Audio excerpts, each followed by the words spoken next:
They saw the public face, the speeches, the debates, the handshakes on rope lines, the rehearsed smiles under the harsh lights.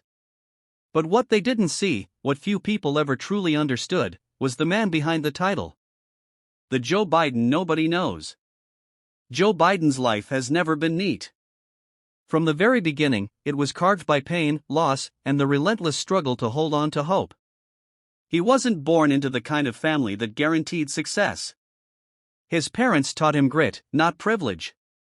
His father, a man who had seen both fortune and failure, reminded young Joe over and over, "Champ, when you get knocked down, you get up.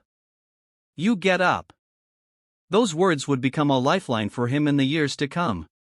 As a boy, Joe struggled with a stutter so severe that classmates mocked him. Words would stick in his throat like stones, refusing to come out. He was told he would never be able to speak in public, never hold the attention of a room. But Joe refused to accept that fate. Every night, he stood in front of a mirror, reciting lines of poetry, pushing through the silence until the words began to flow. The stutter didn't disappear overnight, it stayed with him like a shadow. But Joe learned something vital, that weakness, when confronted, could be transformed into resilience. That resilience was tested in ways most people could not imagine. At just 29 years old, Joe Biden was elected to the United States Senate, one of the youngest ever. But only weeks after that triumph, tragedy struck. His wife 𝗫 and daughter Naomi were killed in a car accident just days before Christmas.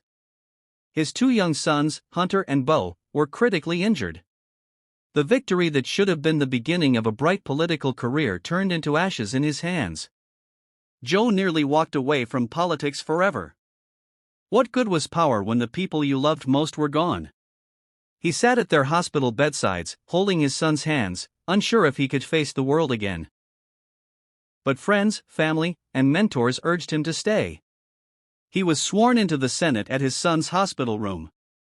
From that day forward, he made a promise: family first.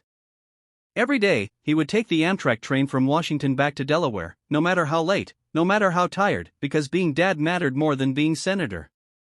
It was in those long, weary train rides that the Joe Biden nobody knows took shape. The man who carried grief quietly, who wore compassion not as a political slogan but as a survival mechanism. The man who, when people shook his hand, looked them in the eye and made them feel seen, because he knew what it meant to feel invisible in your own pain. Years later, joy returned. 𝗕liche𝗵𝗵𝗀𝗀 came into his life, and together they built a family again. She was more than a partner, she was an anchor. With Jill, Joe learned that love could grow even in the cracks of tragedy.